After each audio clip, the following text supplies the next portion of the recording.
என்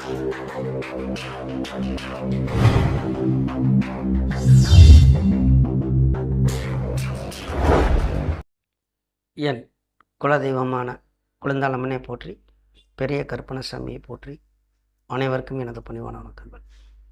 வணக்கம். ரொம்ப நாளைக்கு அப்புறம் கிட்டத்தட்ட ஒரு வாரத்துக்கு அப்புறமா வீடியோ போடுறேன். நான் சில காரணத்தினால் வீடியோ போட முடியல.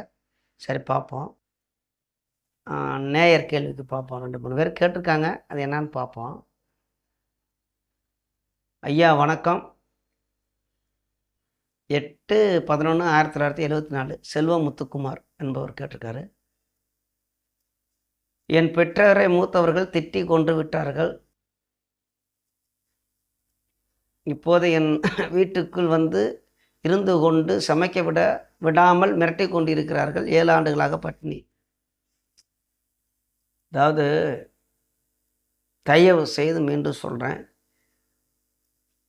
ஏன் டயத்தையும் வேஸ்ட் பண்ணி, உங்களுடைய டயத்தையும் வேஸ்ட் பண்ணி, முறையான கேள்வி கேட்க தெரியாமல் இந்த வீடியோ பார்க்குற மக்களையும் அவங்க டயத்தையும் வேஸ்ட் பண்ணி எவ்வளோ தவறு பண்ணுறீங்க பாருங்க. 74 பிறந்திருக்கீங்க, கிட்டத்தட்ட 49 வயசு ஆகுது. 49 வயசு ஒரு நபர், 49 வயசு இருக்கிறவர் என்ன மாதிரி கேள்வி? 7 வருஷமாக பட்னி கிடக்கிறாராம். பட்னி கிடந்தால் என்ன ஆகும்? 2வது, நான் போலீஸ் ஸ்டேஷனில் இருக்கேன், உட்காந்துக்கிட்டு உங்கள் கம்ப்ளைண்ட்டை வாங்கிட்டு போய் நான் என்ன அது நடவடிக்கை எடுக்கிறதுக்கு சப்பா இல்லை, நான் ஒரு வைக்கலா என்னப்பா கம்ப்ளைண்ட் கொடுக்குற மாதிரி கொடுத்துக்கிட்டு இருக்கீங்க? இதுக்கெல்லாம் பதில் என்னால் தர முடியாது. அதுமெல்லாம் பிறந்த நேரம் இல்லை. இது முறையான கேள்வி கிடையாது. சரியா? அடுத்தவங்கள பார்ப்போம். முறையாக கேள்வி கேளுங்க. பட்னினா இப்படி 7 ஆண்டுகளாக பட்டினாலும் தசாபுத்தி என்ன? அதுவும் இல்லாமல் கஷ்டப்படுறேன்னு போடுங்க. அது கஷ்டம்னா தசாபுத்திகள் மோசமாக வரும். மூத்தவர்கள்லாம் உங்களுக்கு 11ஆம் இடம் எப்படி இருக்குது? அப்பா அம்மாவை கொண்டு விட்டாங்கன்னா அது எப்படி இருக்காங்க? உங்களுடைய ஜாதகத்தில் தாய் தந்தைக்கு உள்ள சூரியன் சந்திரன் எப்படி இருக்கார்? 4ஆம் இடம் எப்படி இருக்குது? 9ஆம் இடத்துக்கு அதிபதி, 9ஆம் இடம், 4ஆம் இடம், இந்த மாதிரி நிறையா பாகத்தை பார்க்கணும். அது முறையாக கேள்வி கேட்கணும். தாய் தந்தையை பற்றி கேள்வி கேட்கலாம், இல்லை உங்கள் வாழ்க்கையை பற்றி கேள்வி கேட்கலாம்.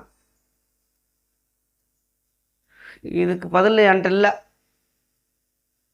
அடுத்து, ஐயா வணக்கம், என் பெயர் ஜீவா, எனது ஊர் சிவகங்கை, பிறந்தது கேரளாவில் எந்த ஊர்? நேரம் சரியில்லை எனக்கு. 1968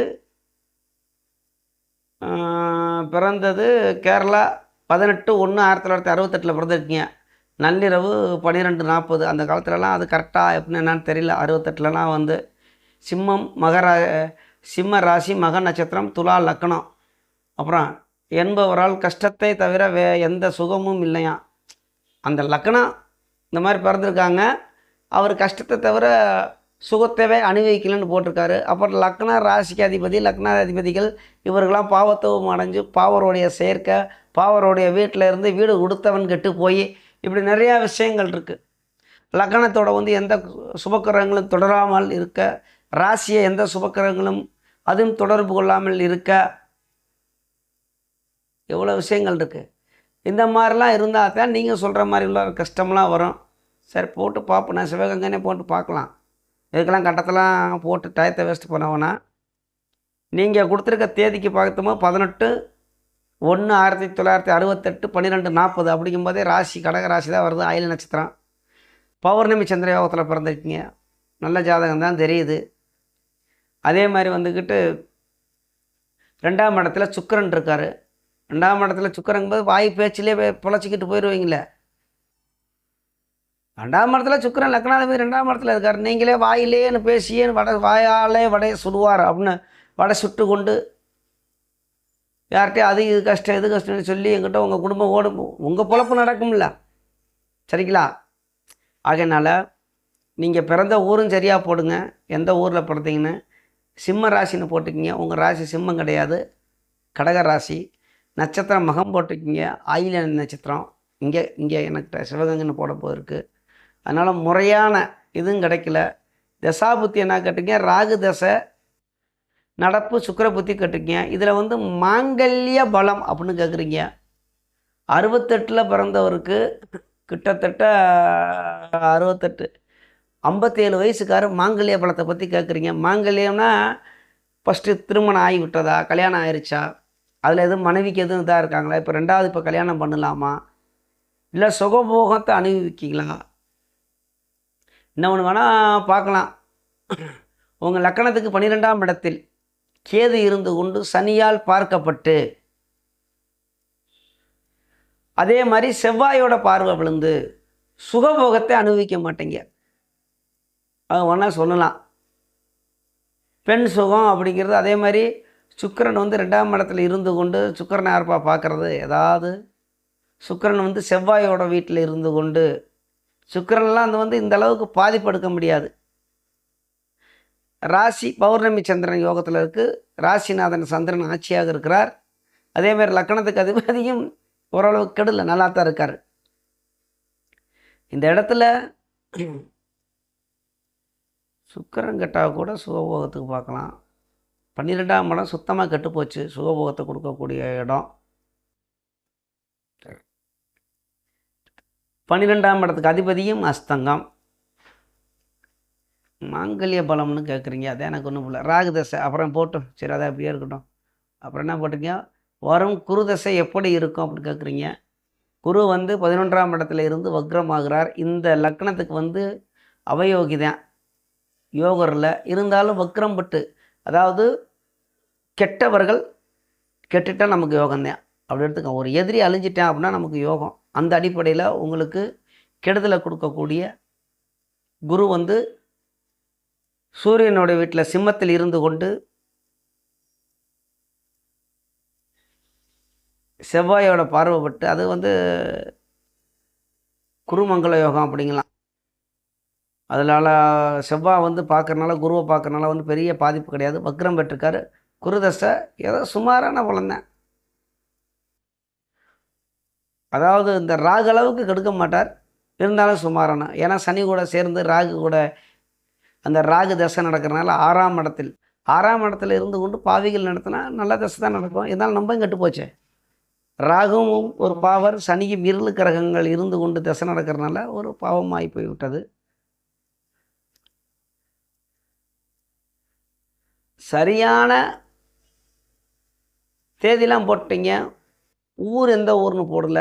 அந்த 12:40ங்கிறத நீங்கள் பிறந்த காலகட்டத்தில் சரியான டைமானு தெரியல.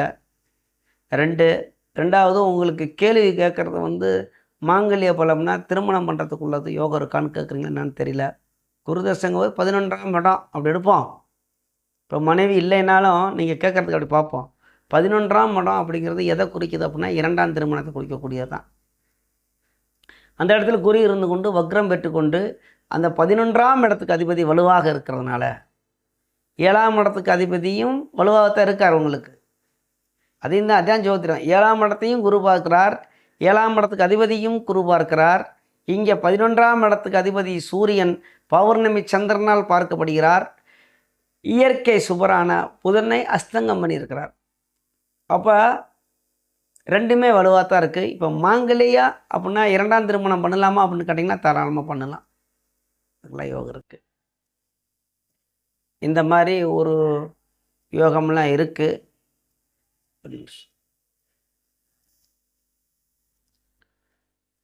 ராகு தசை அளவுக்கு உங்களுக்கு குரு தசை கெடுக்காது. குரு தசை நல்லா இருக்கும், சரிங்களா? குரு தசை நன்றாக இருக்கும்.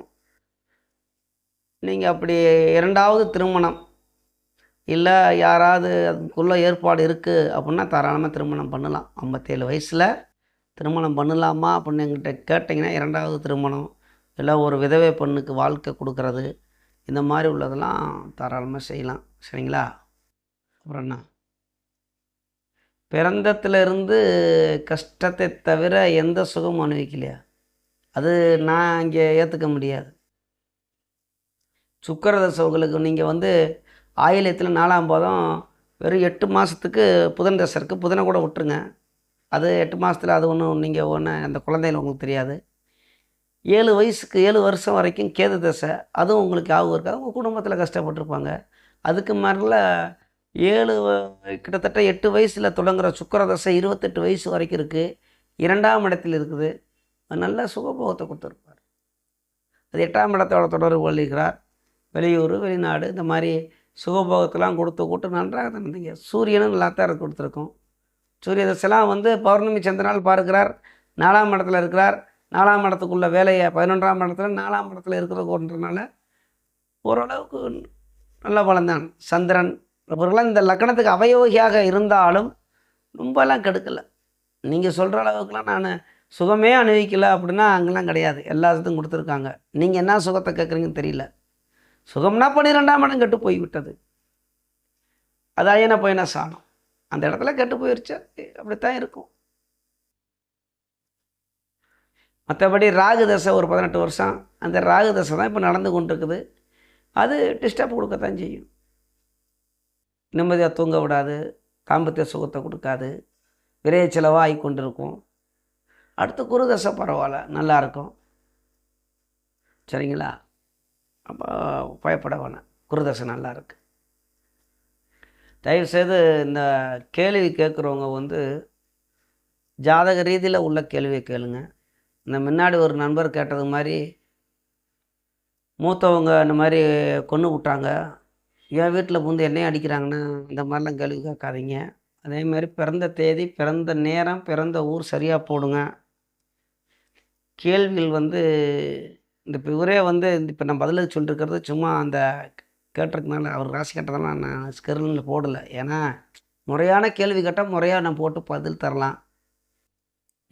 ஏன்னா தானமோன்னு கேள்வி கேட்டிங்கன்னா நானும் ஏன்னா தானம் தான் பதில் சொல்லுவேன். இப்போ இந்த கேள்விக்கு பொதுவான பலனை நம்ம எடுப்போம். பொதுவாக ஒருவர் நன்றாக இருக்க வேண்டும் ஜாதக ரீதியில் நான் பதில் சொல்லணும் அப்படின்னா, லக்னம் ராசி, லக்னத்துக்கு அதிபதி இவர்கள் நல்ல நிலைமையில் இருக்கணும்.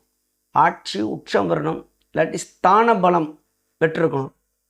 ஸ்தான பலம்னா லக்னாதிபதி போய் 9-5 கோணம், திரிகோணம் அந்த இடத்துல இருந்து கொண்டு நல்ல வலுவாக இருக்கணும். அதே மாதிரி கேந்திரம் அப்படிங்கிறது லக்னம், 4ஆம் இடம், 7ஆம் இடம், 10ஆம் இடத்துல இந்த கேந்திரத்துலேயும் இருக்கலாம். கோணத்தில் அல்லது கேந்திரத்தில் இருக்கலாம். அது வலுவாக இருக்கும். இரண்டாவதாக லக்கண சுபரோடு சேர்ந்திருக்கலாம். 5ஆம் இடத்துக்கு அதிபதியோடு சேரலாம். 9ஆம் இடத்துக்கு அதிபதியோடு சேரலாம். அவரோடைய பார்வை பெற்றிருந்து லக்கணத்தை சுபர் கிரகம் பார்க்கறது. இந்த மாதிரி லக்ன வலுவாக இருக்கும் பொழுது அவருக்கு எந்த கஷ்டமும் வராது. கஷ்டம் அப்படின்னா ஏற்றத்தாழ்வுகள் இருக்கத்தான் செய்யும். அவர்களுக்கு தகுந்தாற் போல், வயதிற்கு தகுந்தாற் போல் ஒரு கஷ்டங்கள் இருக்கத்தான் செய்யும். எப்பயுமே சிரிச்சுக்கிட்டே இருக்க முடியாது. அது கிறுக்கு பிடிச்சிக்கும். எப்பயுமே அழுதுகிட்டு இருக்க முடியாது. அது ஒரு மனநோய். இப்படிலாம் எடுத்துக்கலாம். ஏற்றத்தாழ்வுகள் சில நேரத்தில் சிரிக்க வேண்டி வரும், சில நேரத்தில் அழுக வேண்டி வரும், சில நேரத்தில் ஏற்றங்கள் வரும், நல்ல வருமானம் வரும், சில நேரத்துக்கு வருமானம் இல்லாமல் இருக்கும். அதுக்கு தான் சேர்த்து வச்சு அதை செலவு பண்ணிக்கோங்க. இப்படிலாம் வரும். அப்போ இதுக்கு என்னையா ஜாதக ரீதியில் எப்படியா பார்க்கணும்னா, லக்கணம் ராசி வலுப்பெற்று இருந்து ராசிக்கு அதிபதி லக்கணத்துக்கு அதிபதி வலுவாக இருந்தாலே போதுமானது. அதோடைய தசாபுத்தி வரக்கூடிய தசாபுத்திகள் லக்னத்துக்கு யோக தசை, யோகிகள் அப்படிங்கிறத யோகர் இல்லாட்டி நண்பர்னு எடுத்துக்கோங்க, ஃப்ரெண்டு தசை அப்படி எடுத்துக்கலாம். உங்களுக்கு சொல்கிற மாதிரி அந்த மாதிரி வரும்போது அது எப்படி நாங்கள் தெரிஞ்சுக்கிறதுனா, இது ஜோதிடம் தெரிஞ்சவங்களுக்கு தான் தெரியும். அது ஒரு 10 நிமிஷம் வீடியோவில் உங்களுக்கு அதை பற்றி விளக்கம் என்னால் சொல்ல முடியாது. இல்லை, என்னோடய நிறையா வீடியோ போட்டிருக்கேன். அதில் பார்த்தீங்கன்னா தெரியும். யோகி அவயோகிலாம் நான் போட்டிருக்கேன் யாருக்காருக்கலாம். அப்போ உங்களுடைய நல்ல தசாபுத்தி நடக்கும்போது நல்லா இருப்பீங்க. கொஞ்சம் பாதிப்பு உள்ளது வரும்போது கொஞ்சம் கஷ்டங்கள் வரத்தான் செய்யும். இப்போ கோச்சாரத்தில் அஷ்டம சனி, 7.5 சனி, கண்டக சனி இந்த மாதிரி வரும்போது சில பாதிப்புகள் வரத்தான் செய்யும். உடனே அது இப்படி அப்படிலாம் இல்லை, அப்படிலாம் இருக்கக்கூடாது. அது இருக்கும். அதே மாதிரி மாங்கல்யத்தை பற்றி கேட்டிருக்காரு. கஷ்டத்துக்கு இப்படி இருக்கும், இந்த மாதிரி இருந்தால் நல்லா இருக்கும். நான் நல்லதை பற்றி தான் பேசுவோம். அதே மாதிரி மாங்கல்யம் அப்படின்னு எடுக்கும்போது இவர் சுகத்தை பற்றி கேட்டிருக்காரு. அப்போ 12ஆம் இடம் எப்படி இருக்குது ஒரு மனிதனுக்கு, ஒரு ஜாதகத்தில் 12ஆம் பாவகம் எப்படி இருக்கோ அதை அனுசரித்து தான் அவர் சுகபோகமாக இருப்பார். 12ஆம் பாவகம் கெட்டு போய்விட்டு பாவருடைய ஆதிக்கம் பெற்று போனால், அந்த இடத்துல ஆக்கிரமிப்பு பாவர்கள் செய்து விட்டால் கெட்டவர்கள் நம்ம வீட்டுக்குள்ளே இருந்து அவங்க விரதம் வந்தால் கெடுதல் தான் வீட்டில் நடந்துக்கிட்டே இருக்கும். நல்லவர்கள் வீட்டுக்குள்ளே குடியிருந்தால் நல்ல செய்தி தான் வரும். ஒரு வீடாகவே வச்சுக்கோங்க. இப்போ 12 வீடு இருக்குது. ராசி கட்டங்கிறது வீடு, 12 வீடு. அப்போ லக்னங்கிறது நீங்கள் உங்கள் வீடு, பொருளாதாரத்தை கொடுக்க 2ஆம் வீடு, 3ஆம் வீடு தைரியம் வீரியம், அப்படி ஒவ்வொரு பாவகத்துக்கும் ஒவ்வொன்று இருக்குது இந்த வீடுன்னு. அப்போ சுகபோகத்தை கொடுக்கக்கூடிய பாவகம் 12ஆம் பாவகம், 12ஆம் வீடு.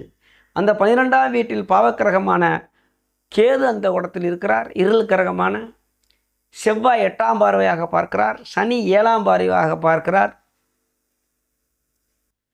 கேது அங்கே இருந்தால் ராகு தொடர்பு இருக்கத்தானே செய்யும். இந்த மாதிரி பாவர்கள்லாம் 12ஆம் இடத்துல இருந்து 12ஆம் இடத்துக்கு அதிபதி புதன் அஸ்தங்கமாகிவிட்டார். அப்போ சுகபோகம் அனுபவிக்க முடியாது. அது சுகம் அப்படிங்கிறது